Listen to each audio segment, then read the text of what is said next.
जय जय श्री हरि विष्णु। अध्याय 2। तो आइए शुरू करते हैं वैशाख मास की महात्म्य। अध्याय 2। सूत जी कहते हैं, महात्मा नारद के ये वचन सुनकर राजर्षि अम्बरीश ने विस्मित होकर कहा, महामुने, आप मार्गशीर्ष आदि पवित्र महीनों को छोड़कर वैशाख मास की ही इतनी प्रशंसा क्यों करते हैं? उसी को सब मासों में श्रेष्ठ क्यों बतलाते हैं? यदि माधव मास सबसे श्रेष्ठ और भगवान लक्ष्मीपति को अधिक प्रिय है तो उस समय स्नान करने की क्या विधि है? वैशाख मास में किस वस्तु का दान, कौन सी तपस्या तथा किस देवता का करना चाहिए?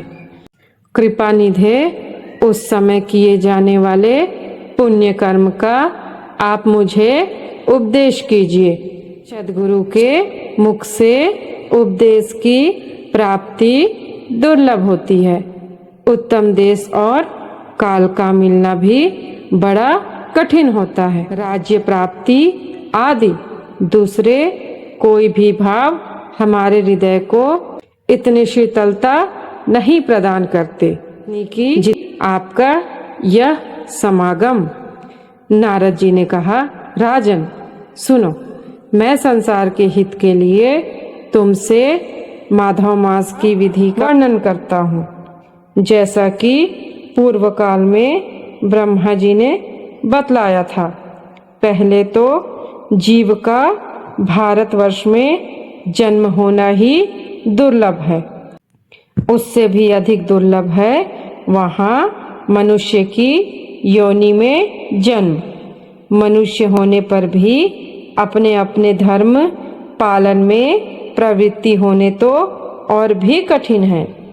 उससे भी अत्यंत दुर्लभ है भगवान वासुदेव में भक्ति और उसके होने पर भी माधव मास में स्नान आदि का सुयोग मिलना तो और भी कठिन है।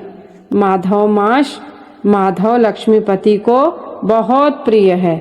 माधव वैशाख मास को पाकर जो विधि पूर्वक स्नान, दान, तप, जप आदि का अनुष्ठान करते हैं वे ही मनुष्य धन्य एवं कृतकृत्य हैं।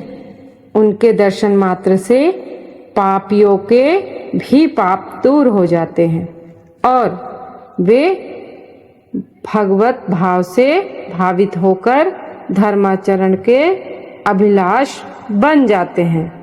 वैशाख मास के जो एकादशी से लेकर पूर्णिमा तक अंतिम 5 दिन हैं वे समूचे महीने के समान महत्व रखते हैं। राजेंद्र, जिन लोगों ने वैशाख मास में भांति भांति के उपचार मधु दैत्य के मारने वाले भगवान लक्ष्मीपति का पूजन कर लिया, उन्होंने अपने जन्म का फल पा लिया। भला कौन सी ऐसी अत्यंत दुर्लभ वस्तु है जो वैशाख मास के स्नान तथा विधि पूर्वक भगवान के पूजन से नहीं प्राप्त होती?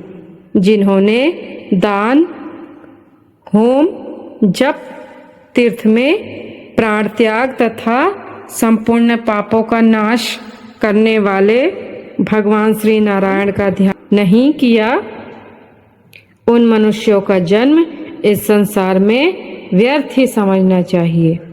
जो धन के रहते भी कंजूसी करता है, दान आदि किए बिना ही मर जाता है, उनका धन व्यर्थ। राजन, उत्तम कुल में जन्म, अच्छी मृत्यु, श्रेष्ठ भोग, सुख, सदा दान करने में अधिक प्रसन्नता, उदारता तथा उत्तम धैर्य, यह सब कुछ भगवान श्री विष्णु की कृपा से ही प्राप्त होते हैं।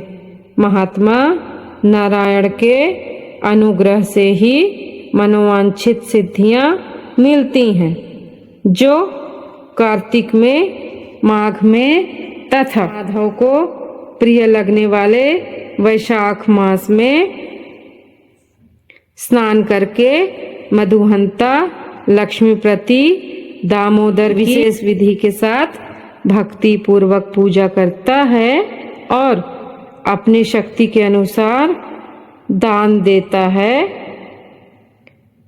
वह मनुष्य इस लोक का सुख भोग कर अंत में श्री हरि के पद को प्राप्त होता है। भूप जैसे सूर्योदय होने पर अंधकार नष्ट हो जाता है, उसी प्रकार वैशाख मास में प्रातः स्नान करने से अनेक जन्मों की उपार्जित पाप राशि नष्ट हो जाती है। यह बात ब्रह्मा जी ने मुझे बताई थी। भगवान ने माधव मास की महिमा का विशेष प्रचार किया है, अतः इस महीने के आने पर मनुष्यों को पवित्र करने वाले पुण्य जल से परिपूर्ण गंगा तीर्थ, नर्मदा तीर्थ, यमुना तीर्थ अथवा सरस्वती तीर्थ में सूर्योदय के पहले स्नान करके भगवान पूजा करनी चाहिए। इससे तपस्या का फल भोगने के पश्चात अक्षय स्वर्ग की प्राप्ति होती है। भगवान श्री नारायण अनामय रोग व्याधि से रहित हैं। उन गोविंद देव की आराधना करके तुम भगवान का पद प्राप्त कर लोगे। राजन, देवादिदेव लक्ष्मीपति पापों का नाश करने वाले हैं। उन्हें नमस्कार करके चैत्र की पूर्णिमा को इस व्रत का आरंभ करना चाहिए। व्रत लेने वाला पुरुष यम नियमों का पालन करे, शक्ति के अनुसार कुछ दान दे, हविष्यान्न भोजन करे, भूमि पर सोए, ब्रह्मचर्य व्रत में दृढ़ता पूर्वक स्थित रहे तथा हृदय में भगवान श्री नारायण का ध्यान करते हुए कृच्छ आदि तपस्याओं के द्वारा शरीर को सुखाए। इस प्रकार नियम से रहकर जब वैशाख की पूर्णिमा आए उस दिन मधु तथा तिल आदि का दान करे। श्रेष्ठ ब्राह्मणों को भक्ति पूर्वक भोजन कराए, उन्हें दक्षिणा सहित धेनु दान दे तथा वैशाख स्नान के व्रत में जो कुछ त्रुटि हुई हो उसकी पूर्णता के लिए ब्राह्मणों से प्रार्थना करे।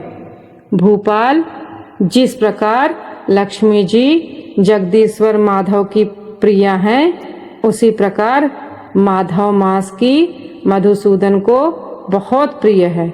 इस तरह उपयुक्त नियमों के पालन पूर्वक 12 वर्षों तक वैशाख स्नान करके अंत में मधुसूदन की प्रसन्नता के लिए अपनी भक्ति के अनुसार, अपनी शक्ति के अनुसार व्रत उद्यापन करें। अम्बरीश, पूर्व काल में ब्रह्मा जी के मुख से मैंने जो कुछ सुना था वह सब वैशाख मास का महात्म्य तुम्हें बता दिया। अम्बरीश ने पूछा, मुने, स्नान में परिश्रम तो बहुत थोड़ा है, फिर भी इससे अत्यंत दुर्लभ फल की प्राप्ति होती है। मुझे इस पर विश्वास क्यों नहीं होता? मुझे मोह क्यों हो रहा है? नारद जी, राजन, तुम्हारा संदेह ठीक है। थोड़े से परिश्रम के द्वारा महान फल की प्राप्ति असंभव सी बात है, तथापि इस पर विश्वास करो, क्योंकि यह ब्रह्मा जी की बताई हुई बात है। धर्म की गति सूक्ष्म होती है, उसे समझने में बड़े बड़े पुरुषों को भी कठिनाई होती है। श्री हरि की शक्ति अचिंत्य है, उनकी कृति में विद्वानों को भी मोह हो जाता है। विश्वामित्र आदि क्षत्रिय थे, किंतु धर्म का अधिक अनुष्ठान करने के कारण वे ब्राह्मणत्व को प्राप्त हो गए। अतः धर्म की गति अत्यंत सूक्ष्म है।